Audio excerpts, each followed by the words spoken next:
ደረሰኝ በምንቆርጥበት ወቅት ዋናው አስቸጋሪ ነገር ምንድነው? እሱ ደረሰኙ ከተቆረጠ በኋላ ስህተት ቢሆን እዛ ላይ የተሸጡ እቃዎች መጠን ደረሰኙ የተቆረጠው በስህተት ቢሆን እዛ ደረሰኝ ላይ ማስተካከያ ማድረግ ልንፈልግ እንችላለን እና ዲጂታል ደረሰኝ ከሚሰጣቸው አገልግሎቶች አንዱ ይሄ ነው።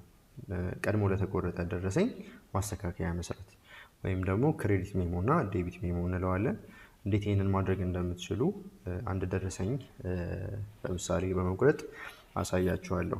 እንደማንኛውም ጊዜ በድጋሚ እቃውን ሰሌክት እናደርጋለን ደረሰኙን ልንቆርጥለት የፈለግነውን እቃ። ስለዚህ እዚህ ጋር ካሉት እቃዎች ወይም ደግሞ ሜኖዎች ጥብስ የሚለውን ሰሌክት አደርጋለሁ። ኳንቲቲ እሰጠዋለሁ 6 አደርገውና ዩኒት ፕራይሱ እዚህ ጋር አለ። ኔቸሩ ጉድስ ነው።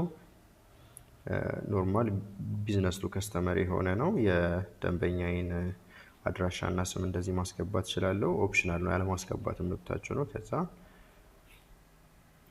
ደረሰኙን ቆርጣለሁ ማለት ነው።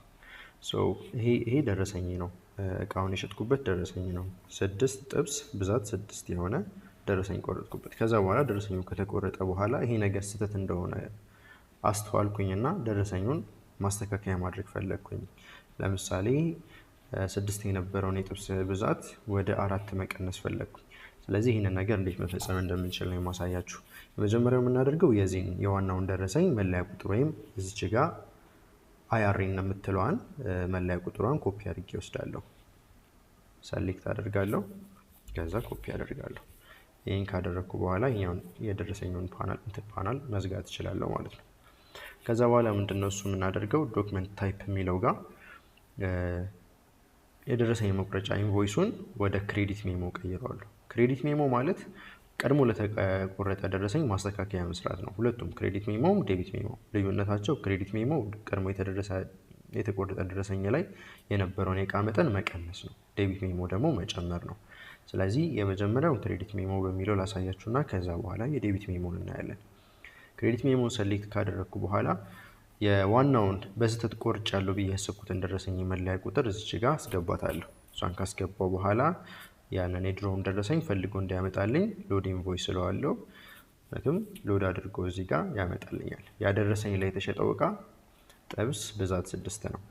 ስለዚህ እኔ ማረሚያ ነው ማድረግ የፈለግኩት በክሬዲት ሜሞ። እንዳልኳችሁ ክሬዲት ሜሞ የነበረውን የእቃ መጠን መቀነስ ነው። ስለዚህ 6 የነበረውን 4 አድርገውና ጀነሬት ኢንቮይስ ስለዋለሁ። ስለዚህ አዲሱ የክሬዲት ሜሞ ወይም የታክስ ክሬዲት ሰነድ በዚህ መንገድ ተቆርጦልኛል። ይሄ ምንድነው? የታክስ ክሬዲት ሰነድ ማለት ቀድሞ ለተቆረጠ ደረሰኝ ማስተካከያ መስራት ማለት ነው። ስለዚህ በዚህ መንገድ ማስተካከያ ተሰርቶልኛል። ስለዚህ አዲሱ ጋር 4 ይላል።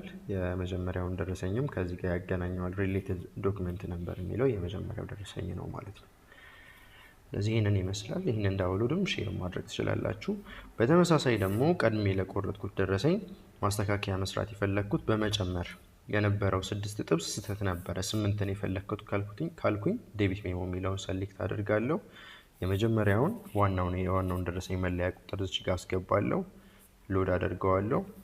6 የነበረውን ምን አደርገዋለሁ ማለት ነው ከፍ አድርገዋለሁ። ወደ 8 ቀይረውና ጀነሬት ኢንቮይስ ስለዋለሁ። አያችሁ። ስለዚህ ይሄ አዲሱ ደረሰኝ በዚህ መንገድ ተስተካክሎ ይመጣልኛል ማለት ነው። ጥብስ 8። ስለዚህ ይሄኛው አዲሱ ደረሰኝ ነው ማለት ነው። ቀድሞ በተቆረጠ ደረሰኝ ላይ ማስተካከያ የምትሰሩት በዚህ በሁለቱ መንገድ ነው፣ ክሬዲት ሜሞን እና ዴቢት ሜሞን በመጠቀም። ሪቫይዝ ለማድረግ ያክል ክሬዲት ሜሞ ማለት ቀድሞ ከነበረ ደረሰኝ ላይ የተሸጠን የእቃ መጠን ወይም የአገልግሎት መጠን መቀነስ ነው። ዴቢት ሜሞ ማለት ደግሞ ቀድሞ የተቆረጠ ደረሰኝ ላይ ያለውን የተሸጠ እቃ መጠን መጨመር ማለት ነው። ይሄንን ይመስላል።